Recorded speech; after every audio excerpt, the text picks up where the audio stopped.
नमस्कार सूर्य प्रभानी में आपका स्वागत है। मैं सुधीर कुमार। आज आप हमारे साथ हैं भाजपा प्रदेश के पूर्वांचल मोर्चा के महामंत्री जगदम्बा सिंह जी। और पहले तो जगदम्बा जी, आपको हमारे चैनल में बहुत बहुत स्वागत है। धन्यवाद जी। तो सर, आपसे पहला प्रश्न है कि जो यहाँ पर पूर्वांचल के बहुत सारे अच्छा खासा वोट बैंक है, तो उसको अट्रैक्ट करने के लिए किस तरह की योजना भाजपा बना रही है? देखिए सुधीर जी, सबसे बड़ी बात यह है कि बात सिर्फ इस समय पूर्वांचल की नहीं है। अगर पूरे दिल्ली की देखें तो पूर्वांचल की एक अच्छी खासी आबादी जो है पूरे दिल्ली के अंदर है, और जब भी कोई बुनियादी समस्या पैदा होती है तो उससे सबसे ज़्यादा जो है प्रभावित पूर्वांचल होता है जी। अब उदाहरण के लिए लीजिए, जैसे दिल्ली में इस समय बसों की बहुत कमी है, और सरकार ने जो है, दिल्ली सरकार ने बसों को खरीदने के लिए उस तरफ कोई ध्यान नहीं दिया। आज अगर आप दोपहर को निकल जाएं तो एक घंटे डेढ़ घंटे कोई बसें लोगों को मिलती नहीं है। सड़क पे खड़े होकर लोग परेशान होते हैं, और कई बार ऐसा होता है कि इनका बसों का जो परिचालन है उसका कोई सिस्टम नहीं है। अगर एक नंबर की कोई बस आ रही है तो 2-3 बस तो इकट्ठे आ गई, उसके बाद 1 घंटे तक कोई बस ही नहीं आ रही है। तो जाहिर सी बात है कि अगर दिल्ली की जो आबादी जो है पूर्वांचलियों की एक बहुत बड़ी संख्या है, तो उससे वो ज़रूर प्रभावित होंगे और उसमें वो परेशान होंगे। और आप देख रहे होंगे कि विगत 1.5-2 वर्षों से लगातार दिल्ली में गंदा पानी आ रहा है। बार बार डिमांड करने के बाद सरकार ने उस पर कोई ध्यान नहीं दिया। अब जिस क्षेत्र में आप बैठे हुए हो, ये पूर्व डिप्टी सीएम का क्षेत्र है। मनीष सिसोदिया जी यहाँ से विधायक हैं, लेकिन आप यहाँ अगर देखेंगे तो मैं तो जहाँ तक देख रहा हूँ, लगातार 1.5-2 साल से यहाँ की जो पानी की जो समस्या है, अगर मान लो जितना पानी का बिल में लोग बचा रहे हैं उससे ज़्यादा पानी खरीद के पी रहे हैं। ऊपर से पानी की गंदगी से या पानी की खराबी से जो लोग बीमार हो रहे हैं, उससे जो इलाज में पैसा लग रहा है वो ऊपर से लग रहा है।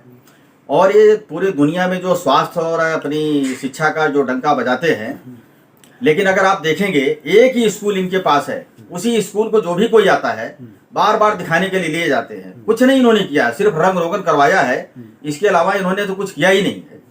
अच्छा, स्कूल और स्वास्थ्य पर ये खूब डंका पीटते हैं, तो क्या आपको लगता है कि स्कूल और स्वास्थ्य को लेकर के इनको वोट मिलेगा? बिल्कुल नहीं मिलेगा। देखिए, 5 लाख की योजना प्रधानमंत्री जी ने आयुष्मान योजना लागू की है, जो पूरे देश में लागू है, स्वास्थ्य को लेकर जी। मैं ये कह रहा हूँ कि अगर आपको लगता है कि आपने दिल्ली में स्वास्थ्य की बहुत अच्छी व्यवस्था की है तो अच्छी बात है, लेकिन अगर ऊपर से केंद्र सरकार कुछ दे रही है तो उससे पब्लिक का फायदा होने वाला है, तो उसमें आपका क्या नुकसान है? और जहाँ तक जो है यहाँ दिल्ली में जो स्वास्थ्य की अगर बात करें, अच्छा, आपको क्या लगता है कि क्यों इस योजना को रोके हुए हैं आम आदमी पार्टी? उनको ये लगता है कि आयुष्मान योजना का नाम आते ही उसमें मोदी जी का नाम आता है, केंद्र सरकार का नाम आता है। उन्हें लगता है कि जब भी दिल्ली में किसी को इस योजना का लाभ मिलेगा तो लोगों को ये लगेगा ये हमारे प्रधानमंत्री जी के माध्यम से हुआ है या केंद्र सरकार के माध्यम से हुआ है, तो उससे इनका जो अपना वो जो स्वास्थ्य ढांचा है वो गड़बड़ाएगा, और जो मैंने क्रेडिट नहीं मिलेगा। मैंने योजना तो लागू हो जाएगा लेकिन क्रेडिट नहीं मिलेगा, इसका खेल है। अच्छा, शिक्षा को लेकर के जो ये योजना बहुत सारा जो ये डंका पीट रहे हैं कि शिक्षा में हमने बहुत किया, स्कूल बनाया, कॉलेज बनाया, तो उसको आप किस रूप में देखते हैं? क्या लगता है? किया इन्होंने सिर्फ दिल्ली को छला है, झूठ बोला है। एक स्कूल खाली पूरे दिल्ली में है, जब भी कहीं देश विदेश से कोई आता है यही स्कूल घुमाने के लिए लाते हैं, और उसमें इन्होंने कुछ किया नहीं है। स्कूल का सिर्फ रंग रोगन किया है। और अभी तो मुझे जानकारी मिली है कि जो अभिभावक होते हैं स्कूलों में, 4 साल से उसका चुनाव भी इन्होंने नहीं किया। EMC, हाँ, school management, SMC school management committee होता है, तो उसका चुनाव करवाना पड़ता है। वो उसका कार्यकाल 1 साल का होता है, हर साल कराना पड़ता है। उसी की बात आप कर रहे हैं? जी। हाँ, तो उसका चुनाव नहीं हुआ है जी। अगर चुनाव होता है तो जो लोग एक्टिव होते हैं, जो शिक्षा के प्रति समर्पित होते हैं, जिसमें जिनमें गंभीरता होती है, वो अगर लोग उसमें जुड़ते हैं तो उससे लोगों का भविष्य सुधरता है, अच्छे सुझाव आते हैं, अच्छी योजनाएं आती हैं, तो उसका लाभ जो है क्षेत्रीय जनता को मिलता है। मगर ऐसा उन्होंने करके अब वो ये सोचते हैं कि कई जगह उनके अपने पार्टी के लोग जमे पड़े हैं, तो उनको लगता है कि चुनाव कराएंगे तो उन्हीं की पार्टी का लोगों का नुकसान हो जाएगा, वो हट जाएंगे। इससे वो धीरे धीरे कन्नी काट रहे हैं। अच्छा, इसलिए चुनाव नहीं करवा रहे हैं।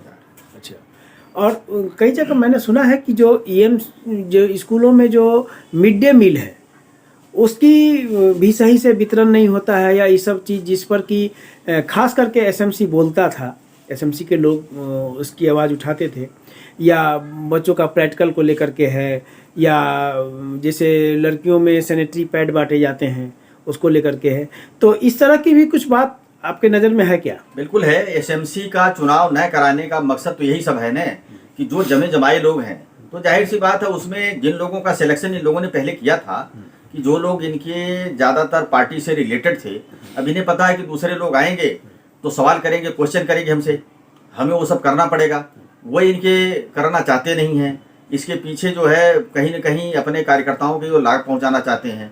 अब ये किसी भी कीमत पर नहीं चाहते हैं कि उसमें जागरूक लोग आए, जो उन चीज़ों को उठाएं, जो उस पर इनके ऊपर जो कमियां हो उस पर सवाल खड़ा करें।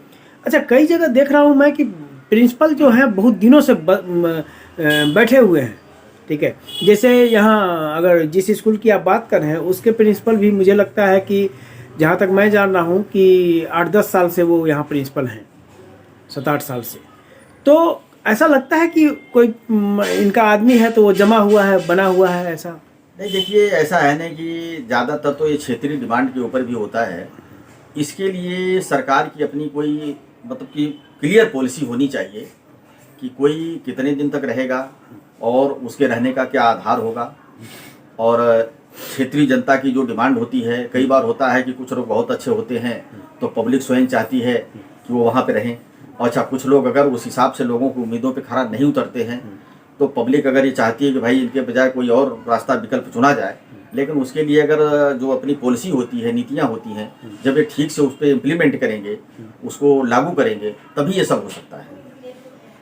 अच्छा, पानी की समस्या जो बहुत ज़बरदस्त है, कई जगह देखता हूँ कि पानी का नल खुला रहता है या कई जगह रोड पे बह रहा है पानी, लेकिन आम लोगों को पानी ही नहीं मिलता, पानी गंदा मिलता है, जो मिलता भी है तो उसको आप कैसे देखते हैं? एक तो इनका जो पानी का घोटाला भी, टैंकर घोटाला आया था, ठीक है, जिसमें उनके लोग इन्वॉल्व थे, जैसा कि न्यूज़ में देखा गया है, तो उसको आप किस रूप में देखते हैं? देखिए, सबसे बड़ी बात यह है कि जिस समय इन लोगों ने दिल्ली की सत्ता को संभाला था, उस समय जल बोर्ड फायदे में था और धीरे धीरे इनकी जो नीतियाँ थी, जो इनकी पॉलिसी थी, उसकी वजह से जल बोर्ड आज भयंकर घाटे में है। पानी की पाइप बदलनी हो, नई पाइपलाइन बिछानी हो, पानी का शुद्धिकरण हो, बहुत सारी चीज़ें ऐसे हैं। टैंकर भी घट गए हैं। टैंकर भी घट गए हैं। इनके जो व्यक्तिगत टैंकर माफिया थे, जिन पे इन्होंने कहा था कि उन पे कार्रवाई करेंगे, वो कार्रवाई करने के बजाय उनका आतंक और बढ़ गया। वो और ज़्यादा पैसे लेके जो है लोगों के बीच में जो है टैंकर भेजने लगे।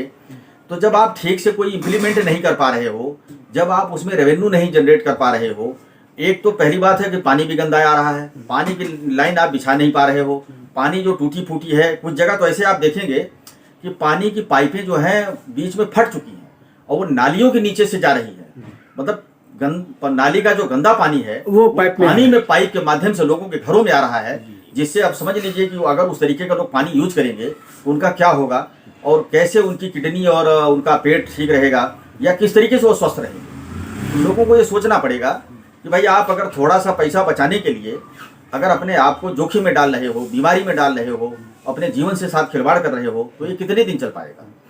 अच्छा, स्वास्थ्य बहुत सारा जो इन्होंने हेल्थ सेंटर बनाया, जो जिसमें उस हेल्थ सेंटर में जो डॉक्टर बैठते हैं, वो मैंने भी देखा है कि कई जगह ये प्रेस्क्रिप्शन नहीं देते हैं।